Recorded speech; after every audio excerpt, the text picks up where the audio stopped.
गिरिवरधारी जय कुंजली हारी जय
Hare Krishna, Krishna Krishna, Hare Hare, Hare Rama, Hare Rama, Rama Rama, Hare Hare, Hare Krishna, Hare Krishna, Krishna Krishna, Hare Hare, Hare Rama, Hare Rama, Hare Krishna, Krishna Krishna, Hare Hare, Hare Rama, Hare Rama, Rama Rama, Hare Hare, Hare Krishna,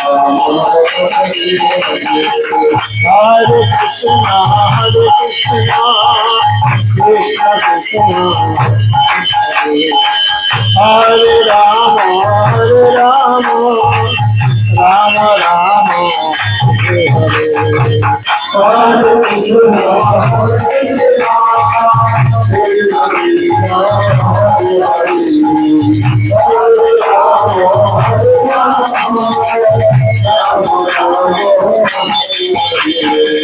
Radha Madhav, Radha Madhav,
ओमज्ञानं तिमिरन्धस्य ज्ञानाञ्जनशलाकया चक्षुरुन्मीलितं येन तस्मै श्रीगुरवे नमः।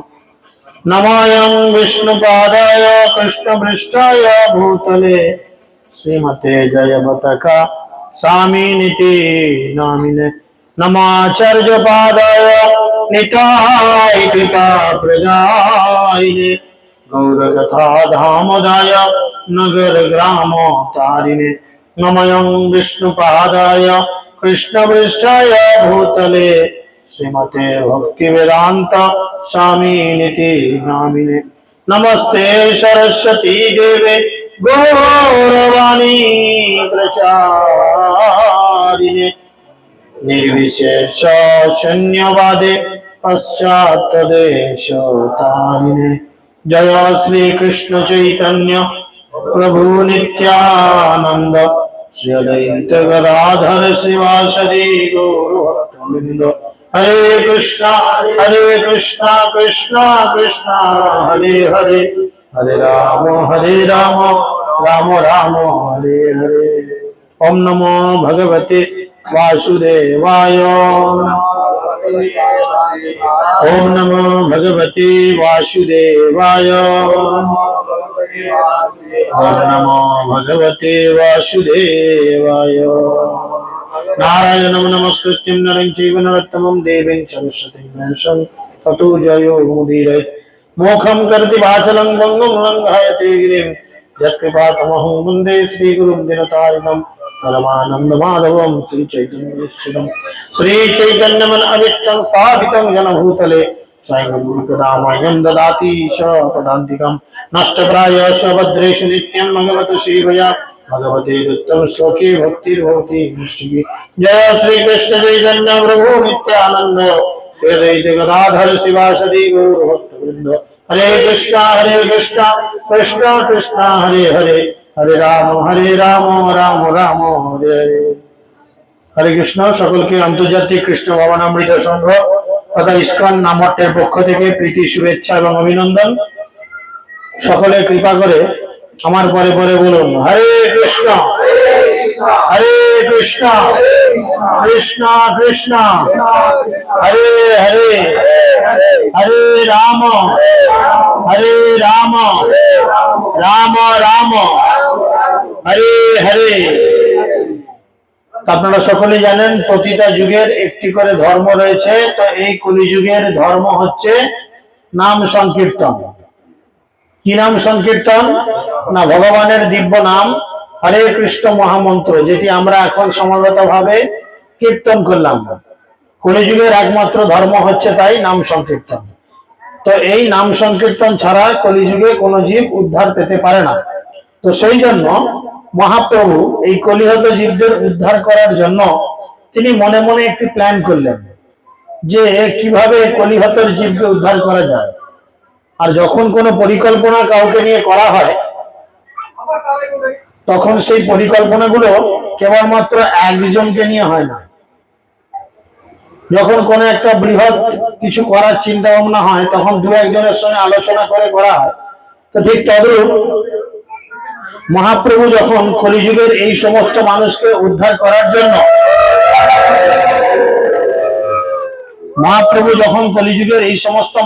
উদ্ধার করার জন্য পরিকল্পনা করলেন, তখন তিনি যাকে নামের আচার্য পদে অভিষিক্ত করেছেন সেই হরিদাস ঠাকুরের কাছে গিয়ে আলোচনা করলেন। কিভাবে আলোচনা করলেন? না, একদিন প্রভু হরিদাসের মিলিলা, তাহা লইয়া গোষ্ঠী করি তাহারে পুছিলা। হরিদাস কলিকালে যবন অপার, গো ব্রাহ্মণে হিংসা করে মহা দুরাচার। মহাপ্রভু চিন্তা করে বললেন, তিনি বললেন হরিদাস, কলিকালে অধিকাংশ মানুষ বৈদিক সংস্কৃতি বিমুখ।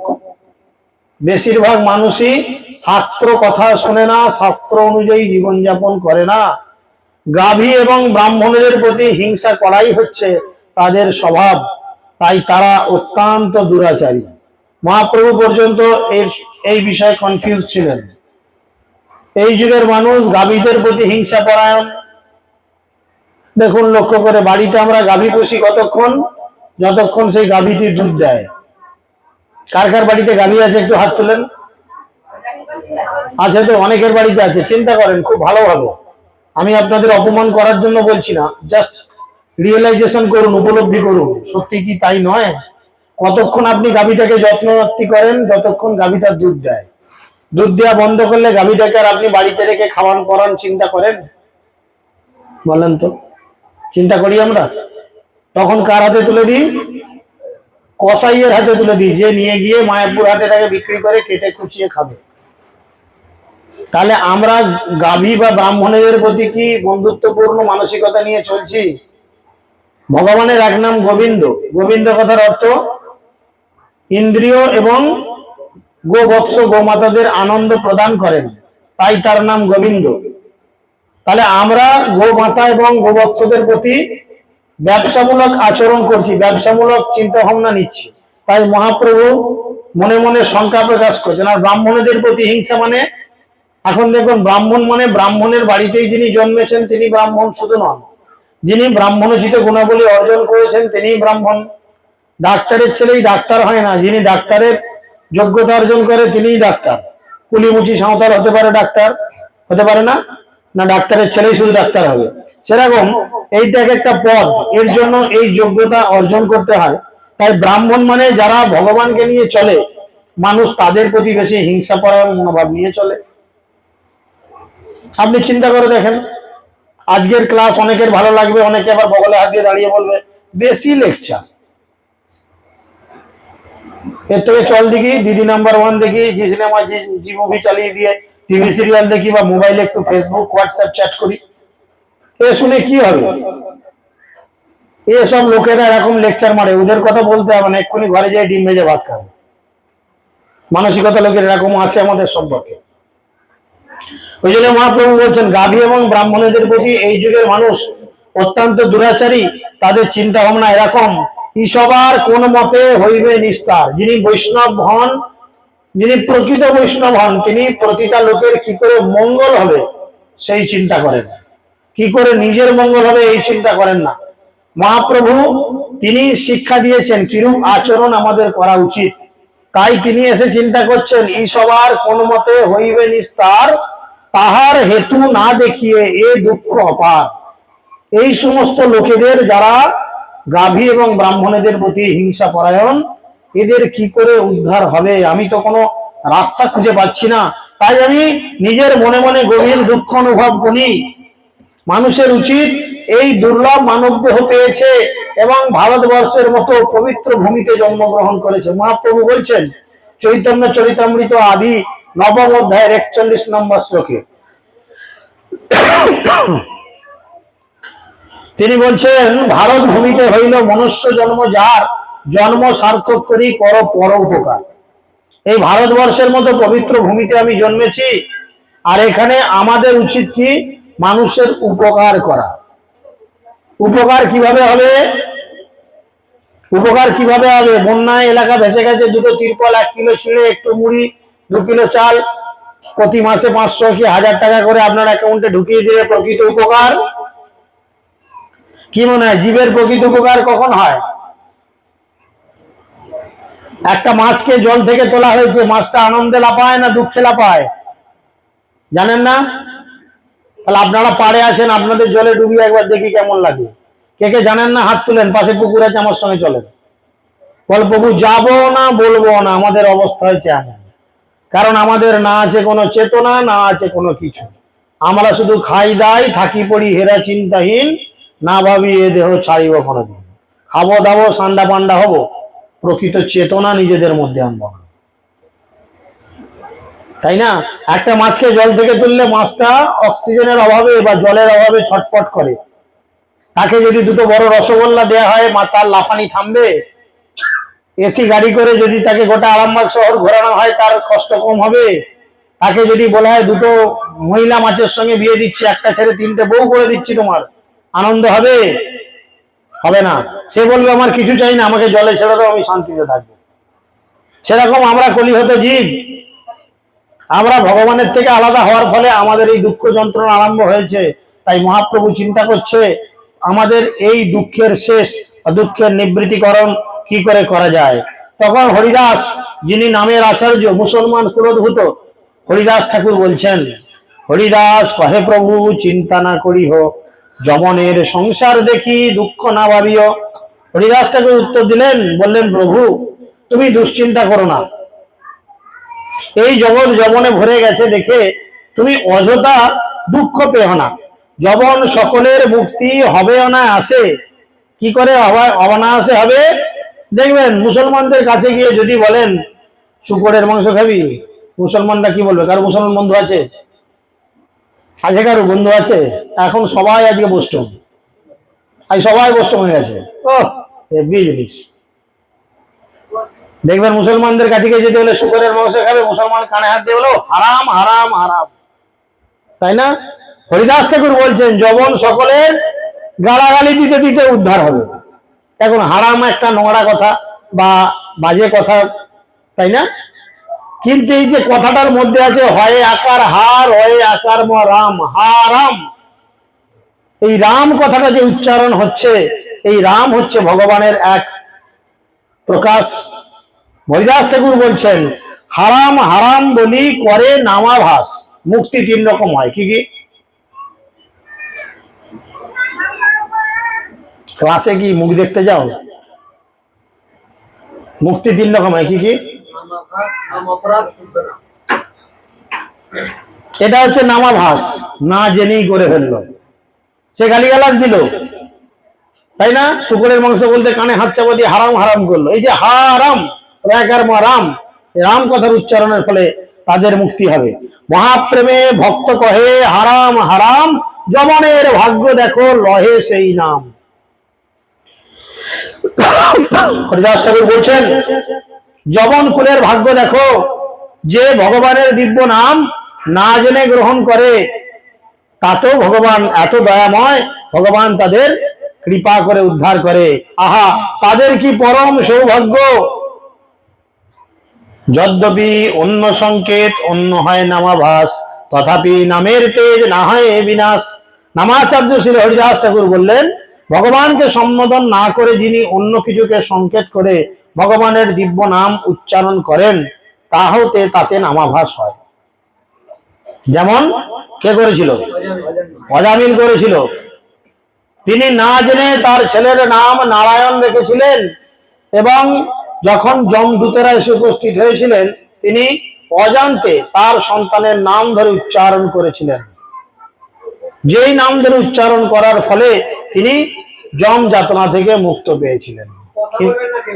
কিন্তু হায়রে আমাদের দুর্ভাগ্য, এখন আমরা ছেলে মেয়েদের নাম কি রাখি? পাশ্চাত্যের দেশে যে কুকুরদের নাম, কুকুর বোঝেন? কুকুর, আমেরিকা, অস্ট্রেলিয়া বা এরকম উন্নত দেশে কুকুরের নামের সঙ্গে এখন আমরা সন্তানেদের নাম রাখি। রিকি, ভিকি, টিকি, ঝিকি, রকি, দেখবেন এগুলো পাশ্চাত্য দেশে কুকুরের নাম। কেউ কিছু মনে করবেন না কারুর যদি নাম থাকে, এটা তার বাবা মায়েদের শিক্ষার বা সংস্কৃতির অভাব। আন্তর্জাতিক কৃষ্ণ ভবনামৃত সংঘ তাই ভক্তদের দীক্ষা দান করে ভগবান এবং তার পারিষদ বর্গের সঙ্গে রিলেটেড নাম রাখেন। রস সিন্ধু, সিন্ধু মানে সাগরে কত জল থাকে গোনা যাবে? কমক জল, কমক বালতি, কবালতি জল গোনা যাবে? আনলিমিটেড। এ হচ্ছে রসের সাগর, তাই না? এরকম কিছু কিছু রয়েছে। সুসেবক, তাই তো? সুসেবক মানে ভালো সেবক, ভগবানের ভালো চাকর, এরকম কিছু থাকে। তার মানে এগুলো ভগবান বা তার পারিষদ বর্গের রিলেটেড কিছু নাম শিক্ষা দেয়া হয়। আগেকালকার দিনে দেখবেন ছেলে মেয়েদের নাম কিন্তু ভগবানের নামের রিলেটেড নাম রাখাই হতো বেশি। আপনারা এখানে এ বাড়ির যিনি আগের মানুষ ছিলেন, আগের কর্তা, তার নাম বলেন কি ছিল? দেখুন এরকম দেবদেবী বা ভগবানের নামের কাছাকাছি আমার মনে হয় থাকতে পারে। কি ছিল নাম? বিষ্ণু। তাহলে তার বলার কিছুই নেই, আপনারা তো সবাই জানেন, বুঝেছেন? আমাদের চেতনা এখন এমন ভাবে কলুষিত হয়েছে, আমরা ইংরেজদের নকল করতে করতে আমাদের প্রকৃত কালচারকে ভুলে গেছি। আমরা ভাবি ওদের অসভ্যতাটাই বড় কালচার। আমাদের ধুতি পরা যে আমাদের প্রকৃত সাজ, এটা যে ভারতবর্ষের বা বাঙালিদের প্রকৃত ড্রেস, ধুতি কুর্তা, ধুতি উত্তরীয়। এখন ছেলেরা ধুতি উত্তরীয় পরলে কি হাসি পায়, ভাবে এরা হচ্ছে সব থেকে বড় আনস্মার্ট, এদের কোনো এডুকেশন নাই, এরা আনস্মার্ট, ক্যাবলা মার্কার দল, তাই না? মানুষ ভাবে ধুতি পরলে। কিছু ছেলে তো পরতেই জানে না, বিয়ের সময় কোমরে বেল্ট পরেছে ধুতির ওপর, তবে ধুতি ধরা আছে, তাহলে খুলে চলে যাবে। দেখুন আন্তর্জাতিক কৃষ্ণ ভবনামৃতের সঙ্গে শিল প্রভুপাদ এইটুকুটুকু ছোট ছোট বাচ্চাদেরও ধুতি পরার শিক্ষা দিয়েছে। আমাদের মন্দিরে চলুন, এইটুকুটুকু বাচ্চা ঠিক করা হিসি করতে পারে না, তারাও ধুতি পরে কিন্তু ঘাড়ে উত্তরী নিয়ে ঘুরে বেড়াচ্ছে। আর আমরা বুড়ো হারা লোক, আমাদের লজ্জার শেষ নেই, কারণ আমরা ওয়েস্টার্ন কালচারে কালচার্ড। অ্যাকচুয়ালি আমরা সভ্য হইনি, আমরা হয়েছি আরো বেশি অসভ্য। মহাপ্রভু তাই শিক্ষা দিচ্ছেন। তিনি বলছেন, যদ্যপি অন্য সংকেত হয় নামাভাস, তথাপি নামের তেজ না হয় বিনাশ। এই নামের এত তেজ, কেউ যদি অন্যভাবেও নামকে গ্রহণ করে তবু নামের ক্ষমতা হ্রাস পায় না, তাই না? ক্ষমতা হ্রাস পায় না। যেমন দেখবেন ওয়েস্টার্ন কান্ট্রিতে যারা থাকে, যারা আমেরিকা থেকে বা অস্ট্রেলিয়া বা অন্যান্য এরকম ইউরোপের কান্ট্রি থেকে এসেছেন, আমাদের ইসকনে যুক্ত হয়েছেন, তারা আমাদের মতো কিন্তু হরে কৃষ্ণ এত পরিষ্কার বাংলা বলতে পারে না। তারা কেউ বলে হরে কৃষ্ণ, এরকম বলে। ভগবানের নাম এত ক্ষমতাবান, যদি সেটা কেউ বাঁকা ভাবেও বলে ফেলে এবং উচ্চারণ কিছুটা হলেও আসে, ভগবান তখন তাকে সর্বতভাবে কৃপা করেন। তার প্রমাণ আমাদের শ্রী গুরু মহারাজ পাশ্চাত্য দেশে জন্মগ্রহণ করলেন, আর এই দেশে এসে লক্ষ লক্ষ ভারতবাসী সহ লক্ষ লক্ষ পাশ্চাত্য দেশের মানুষকেও তিনি উদ্ধার করে গোলক বৃন্দাবনে প্রেরিত করছেন। তো সেই জন্য নামের তেজ না হয় বিনাশ। দ্রংষ্টি দ্রংষ্টা আহত ম্লেচ্ছ হ রাম ইতি পুনঃ পুনঃ উক্ত ওপি মুক্তম অপ্রতি কিম পুনঃশ্রদ্ধয়া গৃণান। যে কোন মেলেচ্ছ বরাহ কর্তৃক দন্তাঘাত প্রাপ্ত হয়ে ঘৃণাপূর্বক হা রাম এই শব্দটি বারবার উচ্চারণ করে মৃত্যুর সময় মুক্তি লাভ করেছিল। অতএব যারা শ্রদ্ধা সহকারে এই নাম উচ্চারণ করে তাদের আর কি কথা। অজামিল পুত্রে বলায় বলি নারায়ণ, বিষ্ণুদূত আসি ছাড়ায় তাহারও বন্ধন। রাম দুই অক্ষর ইহা নহে ব্যবহৃত, প্রেমবাচী হাশব্দ তাহাতে ভূষিত। অর্থাৎ রয়ে আকার এবং ম এই অক্ষর দুটি এখানে একত্রে উচ্চারিত হয়েছে এবং প্রেমবাচক হা শব্দটি তাতে ভূষণ রূপে যুক্ত হয়েছে। তুমি গালাগালি ভাবছো কেন? মানুষ অনেক সময় আনন্দে বলি না, আমরা বন্ধু বান্ধবকে আনন্দ করে ডাকি না, এই বলি কিনা, হায় বলি কিনা। কৃষ্ণকে অর্জুন বলেছিল কিনা? বিশ্বরূপ দর্শন করার পর অর্জুন কৃষ্ণের কাছে খেদ প্রকাশ করেছিলেন কিনা? তিনি বলেছিলেন, হে মধুসূদন, আমি তোমাকে ভুল করে কখনো হে যাদব, হে মাধব, হে কেশব, হে অমুক, হে তুসুক করে জিজ্ঞেস করেছি, বলেছি? তো আপনি কৃপা করে আমার এই ধরনের অপরাধের জন্য অপরাধ গ্রহণ করবেন না। ভগবান কিন্তু সেটা প্রেম ভাবে নিয়েছিল। সেরকম কেউ যদি হা রাম বলে, হা কথার অর্থ প্রেম সূচক, ভালোবাসা সূচক, রাম কথার অর্থ ভগবানের এক প্রকাশ। নামের সব অক্ষরে এই তো স্বভাব, ব্যবহৃত হইলে না ছাড়ে আপন প্রভাব। ভগবানের দিব্য নামের অক্ষরগুলি এমনই চিন্ময় প্রভাব। এই যে হ, রয়ে কার, হরে, কয়রি, পেট কাটা মধ্যাহ্ন, শয় মধ্যাহ্ন, এই যে কৃষ্ণ, এই যে কথা, প্রত্যেকটা অক্ষর বলছে, প্রতিটা অক্ষর হচ্ছে চিন্ময়। এই অক্ষরের যে কোনো একটি অক্ষরে যদি কেউ হরিনাম করার মতো চিন্তা করে অন্তিম সময় বলে, কৃষ্ণ তাকে কৃপা করবে, বলে তার প্রভাব কখনো ব্যাহত হয় না। নাম একম যস্য বাচি স্মরণ পথগতম, সত্রম মূলম গতম বা শুদ্ধম বা অশুদ্ধ বর্ণম, ব্যবহিত রহিতম তারয়াতি এব সত্যম, তচ্চেত দেহ দ্রাবিণ জনত লোভ পাষণ্ড মধ্যে নিক্ষিপ্তমম, সৎ ন ফলজন্তকম শীঘ্রম এব অত্র বিপ্র। কোন ভক্ত যদি একবার ভগবানের দিব্য নাম গ্রহণ করে, একবার যদি ভগবানের দিব্য নাম গ্রহণ করে, অথবা তা যদি তার স্মরণ পথে উদিত হয়, অথবা কর্ণমূলে প্রবেশ করে, তা শুদ্ধ ভাবেই হোক আর ব্যবধান যুক্ত অশুদ্ধ বর্ণের উক্তই হোক, ব্যবধান রহিত হোক অথবা খণ্ডভাবে উচ্চারিত হোক, তা নাম গ্রহীতাকে অবশ্যই উদ্ধার করবে। ভগবানের নাম বা ভগবানের নামের যদি কোন একটি অক্ষর শুদ্ধভাবে বা অশুদ্ধভাবে ভগবানের নাম বোঝাতে উদ্ধার হয়, অবশ্যই সেই নামকারীকে ভগবান উদ্ধার করবে। আপনি রাস্তা দিয়ে আসছেন, আপনাকে দেখে কেউ শ্রদ্ধায় হাত জড়ো করে হাসি মুখে বলল হরে কৃষ্ণ প্রভু, তাহলে সে উদ্ধার পেল। আবার আপনি রাস্তা দিয়ে আসছেন, কেউ আপনাকে দেখে টোন মেরে বলল হরে কৃষ্ণ, বলে ভগবানের নামের এত কৃপা যে ভগবান যিনি টোন মারলেন তাকে উদ্ধার করবেন। ওই বক্সের কাছাকাছি কারো মোবাইল থাকলে দয়া করে বন্ধ করুন বা দূরে নিয়ে যান। বক্সটা বন্ধ করছো না কেন? ওটা কে কি করবে এখনো? কি প্ল্যান আছে? তাহলে ওটা বন্ধ করনি কেন? বসে আছো।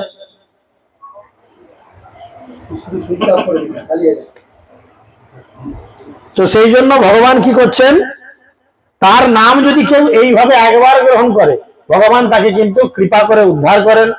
হে ব্রাহ্মণ, নামের হচ্ছে এই হচ্ছে নামের মহিমা। কিন্তু কেউ যখন যদি জড় দেহের মঙ্গলের জন্য অথবা জড় ঐশ্বর্য লাভের জন্য অনুগামী সংগ্রহের জন্য বা লোভের বশবর্তী হয়ে অথবা পাষণ্ড ভাবাপন্ন হয়ে নাম উচ্চারণ করে, অর্থাৎ কেউ যদি অপরাধ যুক্ত হয়ে নাম গ্রহণ করে তাহলে নামের অপ্রাকৃত ফল শীঘ্র লাভ হয় না। কি কি অপরাধের কথা এখানে উল্লেখ করা হলো? জড়দেহের মঙ্গলের জন্য, ঠাকুর আমার শরীরকে ভালো করে দাও, আমি একটু হরিনাম করব। আপনার শরীর হয়তো ভালো হলো কিন্তু নামের প্রকৃত লাভ আপনি পাবেন না। আর কি? পাষণ্ড ভাবাপন্ন হয়ে নাম উচ্চারণ করে। পাষণ্ড ভাবাপন্ন মানে যারা ভগবানকে মানে না, যারা ভগবান বা দেবদেবীকে এক বলে মনে করে, যারা মনে করে যেই কালী সেই কৃষ্ণ, যেই দুর্গা সেই কৃষ্ণ, যেই লক্ষ্মী যেই কৃষ্ণ, যেই অমুক সেই সুযোগ সব এক, এরকম কার কার চিন্তা ভাবনা আছে? একটু হাত তুলেন তো দেখি। আজকে কারুর নাই, আমি চলে গেলেই সবার কিন্তু একই হবে না? না, সব ঠিক না। যাদের হয়তো এরকম চিন্তা মনে রয়েছে, যেই মা সেই কি বউ হয়। আমি একটু খারাপ উদাহরণ দিয়ে বলি যাতে মাথায় ঢোকে। পাড়ার যত বউ দেখছো সবই কি তোমার বউ? সেগুলো কি অন্য কোনো লোকের বউ হতে পারে না? কি মনে হয়?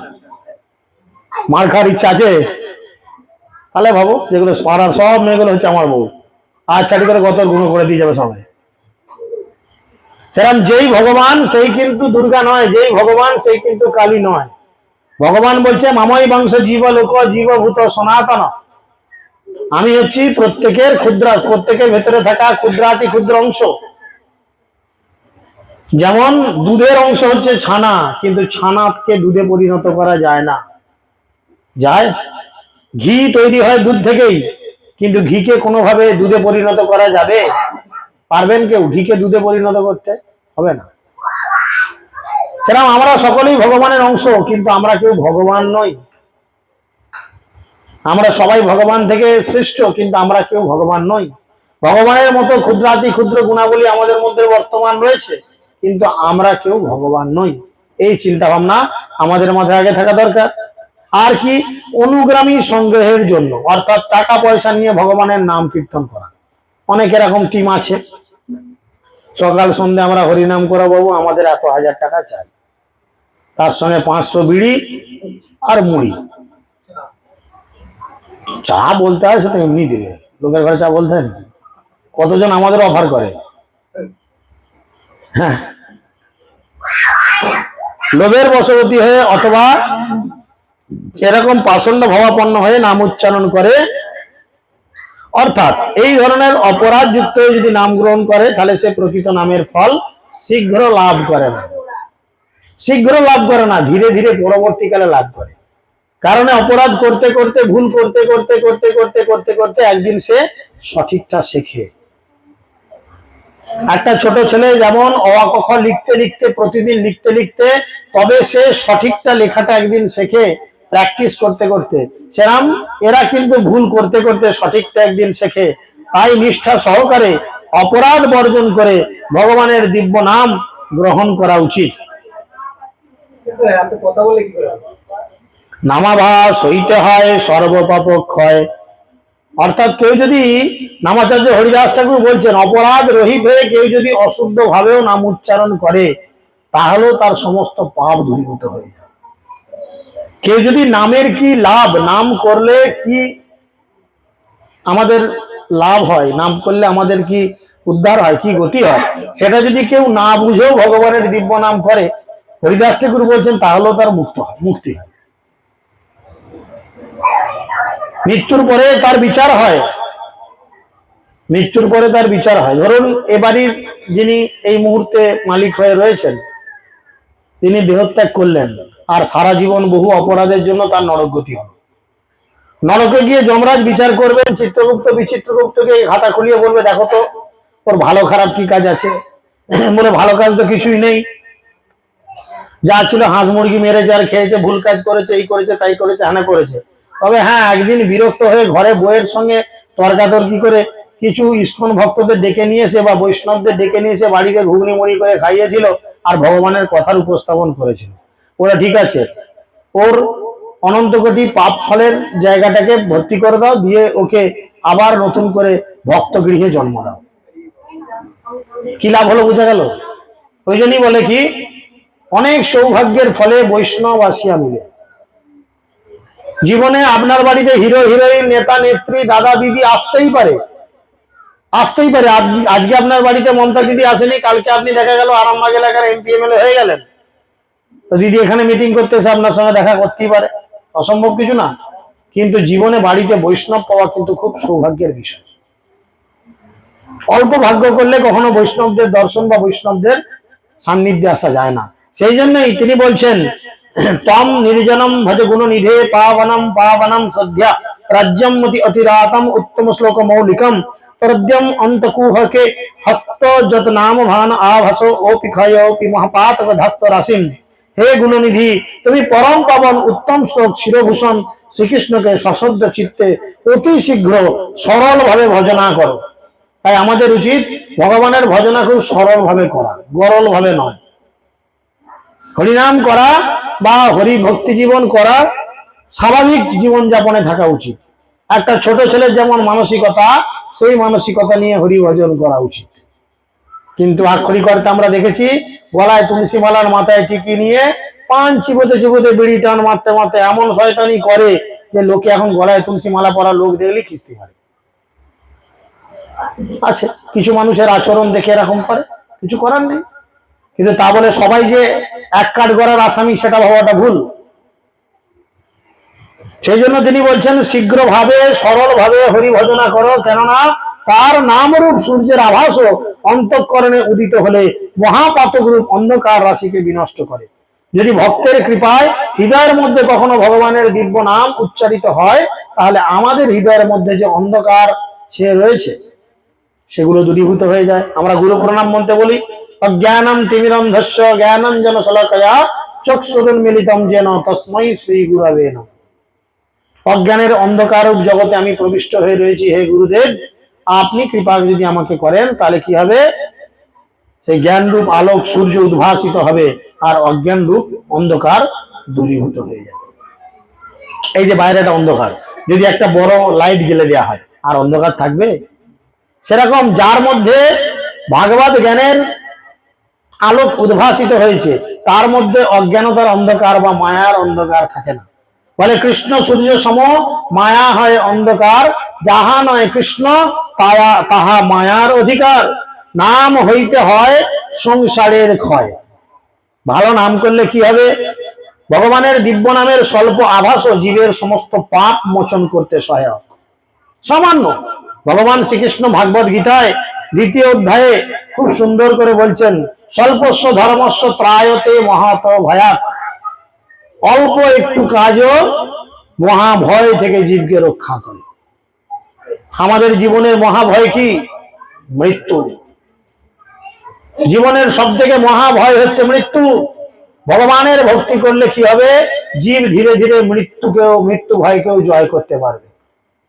আমরা কিছুদিন আগে ক্লাস করেছিলাম পরীক্ষিত মহারাজের দেহত্যাগ। আজ থেকে সপ্তাহখানেক আগে আমার ইউটিউব চ্যানেলে রয়েছে, দেখবেন। পরীক্ষিত মহারাজের দেহত্যাগ ও শুকদেব গোস্বামীর শেষ ফাইনাল কথা। তিনি কি বলছেন, তিনি কিভাবে দেহত্যাগ করলেন? বলে, ভক্তি করতে গেলে এইভাবে দেহত্যাগ করতে হয়। আর কি কথা বলছেন? মুমূর্ষু অজামিল তার পুত্রকে সম্বোধন করে নারায়ণ নাম উচ্চারণ করার ফলে যখন বৈকুণ্ঠ গমন করেছিলেন, তখন শ্রদ্ধা সহকারে তার নাম গ্রহণ করলে যে কি হয় সেটা বলে বোঝানো যায় না। আমরা যারা অধ্যয়ন করেছি, 6 নম্বর স্কন্ধে খুব সুন্দর করে বর্ণনা রয়েছে অজামিলের কাহিনী। সেখানে লক্ষ্য করলে দেখতে পাওয়া যায় যে অজামিল সারা জীবন অনেক নোংরা কাজ করেছিলেন, কিন্তু মৃত্যুর সময় কেবলমাত্র ভগবানের দিব্য নাম উচ্চারণ করার ফলে, না জেনে উচ্চারণ করলেন, তাহলেও তার মুক্তি হলো। এখন কেউ প্রশ্ন করতে পারে, তাহলে প্রভু অসুবিধা নাই, সারা জীবন চালাই না, 4-6 মারি সারা জীবন, শেষ বলে ঠিক আউট হয়ে যাব, তাই না? এটা যদি মনে করে, এটা তার হবে বোকামো। যে ছেলেটা পরীক্ষায় ফার্স্ট হয়, সেই ছেলেটা শুধু পরীক্ষার দিনেই পড়ে না, পরীক্ষার আগের দিনেই পড়ে না, পরীক্ষার 1 সপ্তাহ আগেই পড়ে না, সেই ছেলে সারা বছর মন দিয়ে পড়াশোনা করে। কেউ যদি বলে আমি একদিন পরে ফার্স্ট হয়েছি, জানবেন বোকাকে হাইকোর্ট দেখানো হচ্ছে। যে ফার্স্ট হবে সে সারা বছর মন দিয়ে পড়ে। সেরকম যে জীবনের এই পরীক্ষায় পাস হতে চায়, পাস করতে চায়, এই পরীক্ষায় একটাই প্রশ্ন, মৃত্যু হচ্ছে আমাদের জীবনের ফাইনাল পরীক্ষা, আর এই পরীক্ষায় একটাই প্রশ্ন, কি না মৃত্যুর সময় ভগবানের নাম স্মরণ। আর এর একটাই উত্তর, অন্তকালে মামে চ শরণ মুক্ত কলে বরম, জীবনের অন্তিমে আমার দিব্য নাম গুণ লীলা পরিকর চিন্তা করে দেহত্যাগ। কেউ যদি মনে করে এটা সোজা, এটা কিন্তু খুব একটা সোজা নয়। ভগবান নিজে বলছেন অভ্যাস যোগে যুক্ত ন, তাই আমার দিব্য নাম বলার অভ্যাস করতে হবে। মহাপ্রভু শিক্ষা দিচ্ছে, সর্বথা বল ইথে বিধি নাহি আর, কিবা শয়নে কিবা জাগরণে কিবা ভোজনে, অহর নিশি চিন্ত কৃষ্ণ বলহ বদনে। মহাপ্রভু পর্যন্ত বলছেন বারবার এই নাম গ্রহণ করে কীর্তন করতে হবে, চিন্তা করতে হবে, বলতে হবে। এই অভ্যাস এলে তবে আমরা ভগবানকে লাভ করতে পারবো, তাই না?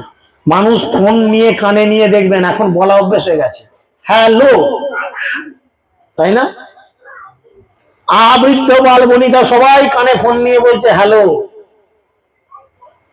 যে ফোনের উপরে আছে সে শুনছে একটা ইংরেজি শব্দ হ্যালো, নামের মানে অর্ধেক জানে অর্ধেক জানে না। কেন এটা কি খুব খারাপ হয় যে আমরা যেভাবে হোক অপর প্রান্তে যে আছে তাকে হরিনাম শোনাবো বা তার মুখ দিয়ে হরিনাম করাবো? ভগবান বলছেন না জেনেও যদি কেউ আমার নাম গ্রহণ করে তাকে আমি উদ্ধার করি। তাহলে তোমাকে যে ফোন করছে সে তোমার বন্ধু হোক শত্রু হোক, যদি তুমি ফোনে হ্যালো না বলে একবার বলো হরে কৃষ্ণ, তো ফোনের ওধারে যে আছে সেও তখন বলবে হরে কৃষ্ণ, বল কি হয়েছে। তাহলে সে তোমার মুখ দিয়ে হরিনাম শুনলো, কানে শুনলো, এবং হয় যদি সৌভাগ্যের ফলে সেও মুখ উচ্চারণ করলো। চৈতন্য চরিতামৃত গ্রন্থে বলা হয়েছে একবার কৃষ্ণ নামে তত পাপ ঝরে, পাপীর সাধ্য নাই যত্ন করে তত পাপ করে। একবার ভগবানের দিব্য নাম কেউ যদি গ্রহণ করে তার এত পাপ ঝরে যাবে যে সে যদি সারা জীবন যত্ন করে অপরাধ করে তার সমান হবে। তাহলে যদি ফোনে আপনি আপনার আত্মীয় পরিবার বর্গকে কৃষ্ণ নাম শোনান, এটা কি খুব আনসোশাল অ্যান্টি সোশ্যাল কাজ হবে বলে মনে হয়? ভাবতে হবে। শাস্ত্র শিক্ষা অনুযায়ী নামাভাসে মুক্তি হয় সর্বশাস্ত্রে দেখি, শ্রীবাদ ভগবতে তার অজামিল সাক্ষী, শুনিয়া প্রভুর সুখ বাড়ায় অন্তরে, পুনরপি ভঙ্গি করে পুছয় তাহারে, পৃথিবীতে বহু জীব স্থাবর জঙ্গম, ইহা সবার কি প্রকারে হইবে মোচন। তখন মহাপ্রভু খুব আনন্দ পেলেন হরিদাস ঠাকুরের কথায়, বলে হরিদাস তাহলে তুমি আমাকে আর একটা সলিউশন দাও তো। পৃথিবীতে 2 রকম জীব আছে, কি কি? স্থাবর আর জঙ্গম। এক প্রকার জীব এক স্থান থেকে অন্য স্থানে নড়াচড়া করতে পারে না, কিন্তু তাদের প্রাণ আছে, যেমন গাছপালা, তার একই জায়গায় থাকে, কিন্তু আজকে লালুচকে, কালকে গৌরহাটিতে, পরশু আরামবাগে, তারপরের দিন তারকেশ্বরে যেতে পারে না। আবার এক শ্রেণীর জীব আছে যারা এক স্থান থেকে অন্য স্থানে যায়। তাহলে এই 2 রকম জীবের কি করে মুক্তি হবে? তুমি কৃপা করে আমাকে বলো এদের উদ্ধার কি করে হবে। হরিদাস কহে প্রভু সে কৃপা তোমার, স্থাবর জঙ্গম আগে করিয়াছ নিস্তার। হরিদাস ঠাকুর বললেন প্রভু এ তো তোমার কৃপা, সমস্ত জীব স্থাবর এবং জঙ্গম তারা কেবল তোমার কৃপার প্রভাবেই উদ্ধার পেতে পারে, পূর্বেই তুমি তো তাদের উদ্ধার করেছ। তুমি যে করিয়াছ এই উচ্চ সংকীর্তন, স্থাবর জঙ্গমের সেই হয়তো শ্রবণ, তুমি যে আগে এই হরিনাম করেছো, লোককে দেখিয়েছো উচ্চ ঈশ্বরে কীর্তন করার কি ফল, সেটা তো আমি দেখেছি। স্থুনিয়া জঙ্গমের হয় সংসারের ক্ষয়, স্থাবরে সে শব্দ লাগি প্রতিধ্বনি হয়। প্রতিধ্বনি নহে সে করয়ে কীর্তন, তোমার কৃপায় এই অকথ্য কথন। হে প্রভু, তোমার সেই সংকীর্তন শ্রবণ করে সমস্ত জঙ্গম জীবের সংসার বন্ধন মোচন হয়। ওই জন্য মরে গেলে শ্মশানে নিয়ে যায় আর বলে, বলো হরি হরি বল, বলে না? কারণ হরিনাম শ্রবণ করে সে সংসারের বন্ধন মোচন হবে, আর তোকে এই সংসারে আসতে হবে না। কারণ এই সংসার হচ্ছে কারাগার। স্থাবর জীবের সেই সংকীর্তনের যে প্রতিধ্বনি হয়েছে, প্রকৃতপক্ষে তা প্রতিধ্বনিত নয়, সেটা হচ্ছে জীবের কীর্তন, যেটা তোমার কৃপায় সম্ভব। বলে গাছপালা বৃক্ষলতা বলিতে না পারে, গাছপালা মুখে কথা বলতে পারে আমাদের মতো? পারে না। কিন্তু তারাও যখন ভক্তদের শ্রীমুখ থেকে হরিনাম শ্রবণ করে, ধরুন আমরা এই একটা ছোট মাইক লাগিয়ে কথা বলছি, এই মাইকের আওয়াজ হয়তো এদিক ওদিক বাইরে কিছু হলেও দূরে যাচ্ছে। বাইরে দাঁড়িয়ে থাকা আম গাছ, যে আপনাকে ছেলেবেলা থেকে অক্সিজেন দিয়ে বড় করে তুলেছে, মিষ্টি মিষ্টি আম দিয়ে আপনার পেট ভরিয়েছে, তার প্রতি আপনার কর্তব্য আছে। আমরা কি কর্তব্য দেখাই? ভালো খদ্দের ডেকে কাচিয়ে বেঁচে দিই, এই হচ্ছে কর্তব্য। এটা তো বেঈমানের কর্তব্য। কর্তব্য কি না, এই হরিনাম যখন তারাও শোনে, একটা ভালো জিনিস লক্ষ্য করবেন, দেখবেন আপনার বাড়িতে কাঁঠাল গাছ লাগিয়েছেন, আম গাছ লাগিয়েছেন, যত না ফল পাকড় হয়, মায়াপুর নবদ্বীপে ধামেতে গেলে সেখানে কাঁঠাল গাছ আম গাছে যেন মাটির তলা থেকে ধরেছে। কেন রে ভাই, এখানে এরা কি সার লগিয়ে দেয় যে এত ফল পাকড় হয়? দেখবেন ধামেতে গাছপালায় যেন একটু বেশি ফল পাকড়, হ্যাঁ কি না? কেন বলেন তো? তারা ভগবানের নাম শুনে এত আনন্দ পায় যে তারা নিজেদের সবকিছু দিয়ে তারা জানে এই বৃক্ষজনই আমার শেষ, এরপর আমি ভগবানের ধামে চলে যাব। তাই যাওয়ার আগে আমার যা আছে লুটিয়ে দিয়ে চলে যাই ভগবানের সেবায়। বুঝতে পেরেছেন? তাই বৃক্ষলতার কাছে এইভাবে আচরণ।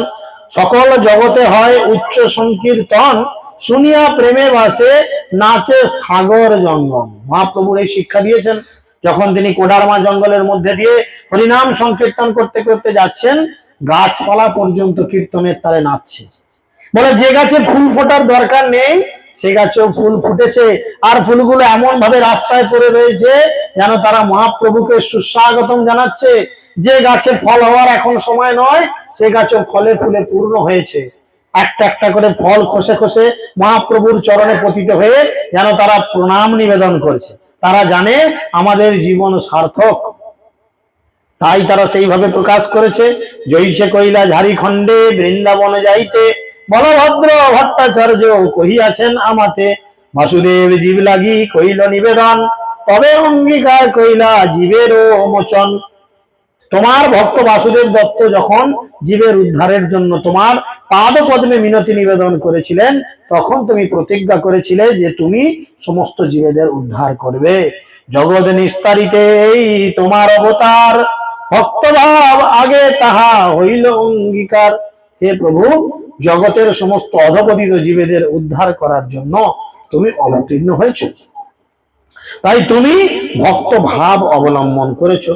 উচ্চ সংকীর্তন তাতে করিলা প্রচার, স্থির চর জীবের সব খণ্ডাইলে সংসার। তুমি উচ্চ ঈশ্বরে হরে কৃষ্ণ মহামন্ত্র কীর্তন করে কি করলে? যে সমস্ত স্থাবর জঙ্গম সমস্ত জীবের ভব বন্ধনকে মোচন করলে। তাই উচ্চ ঈশ্বরে আমরা যখন হরিনাম সংকীর্তন করি, গৃহের আশেপাশে গাছপালা অনেক থাকে, যাদের উপর আমাদের অনেক দায়িত্ব কর্তব্য থাকে, তাদের প্রতি সমস্ত ঋণ শোধ হয়ে যায়। বাবা মা যারা ছেলেবেলা থেকে মুখ দিয়ে রক্ত তুলে তোমাকে মানুষ করেছে, কথায় বলে বাবা মায়ের ঋণ শোধ হয় না, কিন্তু বাবা মাকে যদি ভক্ত বানাতে পারো, বাবা মায়ের চরণে তোমার ঋণ শোধ। ভগবানের কাছে যখনই কাউকে ফিরে নিয়ে চলে যেতে পারবে, তখনই তোমার সমস্ত ঋণ ধীরে ধীরে শোধ হবে। তাহলে শিল প্রভুপাদের কপাল, ছিল জয় পতাকা স্বামী গুরু মহারাজের আচরণ, তাদের কপাল চিন্তা করুন। লক্ষ লক্ষ কোটি কোটি মানুষকে তারা ভববন্ধন মোচন করে গোলক বৃন্দাবনের পথে পাড়ি দিচ্ছেন। আজকে আপনাদের কপাল চিন্তা করুন। আজ থেকে ৩-৪ বছর আগে বোধহয় লালুচক এলাকায় প্রচার আরম্ভ হয়, তাই না? পাপিয়া বোধহয় জানবে। 3-4 বছর এলাকায় তখন দুটো একটা ভক্ত, দু একজনের বাড়িতে যা হোক করে আসতাম, তখন ওরাই বলতো প্রভু পাড়ার লোক বড় বিরক্ত হয়, উল্টো পাল্টা ভাষা বলে, উল্টো পাল্টা কথা বলে। বলুক না, কি আছে। আজকে রেজাল্ট আপনাদের সামনে। এ বাড়িতে এই নিয়ে বোধহয় আমি 3 বার না কবার আসলাম। এই পাড়াতে আমাদের কত প্রোগ্রাম হয়েছে। আগামী রবিবার ওই পাড়াতেই প্রোগ্রাম আছে, এই রবিবার নয়, পরের রবিবার। চিন্তা করে দেখুন। তাহলে এই এলাকার মানুষ ভক্ত সঙ্গে মহাপ্রভুর এই নাম সংকীর্তন শ্রবণ করে তারা ধীরে ধীরে তাদের চেতনা পরিবর্তন হচ্ছে, হ্যাঁ কি না? এটাই হচ্ছে মহাপ্রভুর কার্যকলাপ, এটাই হচ্ছে শুদ্ধ নামের আচরণ। প্রভু কহে সর্বজীব মুক্তি যবে পাবে, এই তো ব্রহ্মাণ্ড তবে জীব শূন্য হবে। হে হরিদাস, যদি সবাই মুক্তি পেয়ে যায় তাহলে তো ব্রহ্মাণ্ড জীব শূন্য হয়ে যাবে। তাহলে কি হবে? হরিদাস বলে তোমার যাবত মরতে স্থিতি, তাবৎ স্থাবর জঙ্গম সর্বজীব জাতি, সব মুক্ত করি তুমি বৈকুণ্ঠে পাঠাইবা, সূক্ষ্ম জীব কোন কর্মে উদ্বুদ্ধ করিবা, সেই জীব হবে ইহা স্থাবর জঙ্গম, তাহাতে ভরিবে ব্রহ্মাণ্ড যেন পূর্বসম। বলল কি? হরিদাস বললেন প্রভু তুমি যতদিন মর্তলোকে থাকবে ততদিন তুমি স্থাবর এবং জঙ্গম সমস্ত জীবেদের ভববন্ধন উদ্ধার করে পাঠাবেন। মাস্টারমশাই আপনি যতদিন স্কুলে থাকবেন ভালো ভালো ছেলেরা পড়াশোনা করে ডাক্তার, ইঞ্জিনিয়ার, ব্যারিস্টার হবে, আর মাস্টারমশাই আপনি যখন স্কুল থেকে রিটায়ার করে চলে যাবেন আবার সেই সিঁড়ির নিচে বিড়ির দোকান ফিরে আসবে। কিছু করার নেই। একটা স্কুলে মাস্টারমশাই আছে না, এত ভালো শিক্ষক যে স্কুলে এসে থেকে স্কুলের খুব ভালো রেজাল্ট করেন, খুব ভালো স্কুলের নাম ডাক হয়, আর যখনই সেই স্যার রিটায়ার হয়ে চলে যান আর ছেলেদের মধ্যে পড়াশোনার সেরকম উন্নতি থাকে না। তাই বলছেন আপনি যতদিন থাকবেন সমস্ত জীবেদের ভববন্ধন মোচন করে বৈকুণ্ঠে পাঠিয়ে দেবেন, তারপর সূক্ষ্ম জীবেদের পুনরায় কর্মে উদ্বুদ্ধ করবেন। সূক্ষ্ম জীব অনেকে জন্ম নেওয়ার জন্য লাইনে দাঁড়িয়ে আছে। সিনেমা হল এখন হাউসফুল, সিনেমা হলে একটা ভালো সিনেমা চলছে, সিনেমা হল বাইরে বোর্ড টাঙানো রয়েছে হাউসফুল, বাইরে অনেক লোক লাইন দিয়ে আছে হাতে টিকিট নিয়ে। কেন? কখন তারা ঢুকবে? যখন ওই লোকগুলো দেখছে ওরা বেরিয়ে চলে গেলে আমরা পরের শোয়ে ঢুকবো। 12টা-3টে শো চলছে, ওরা বেরিয়ে গেলে আমরা 3টে-6টার শোয়ে ঢুকবো। আবার তার পেছনেও আর একদল লাইন দেবে, তারা 6টা-9টার শোয়ে লাইন দেবে, তাই না?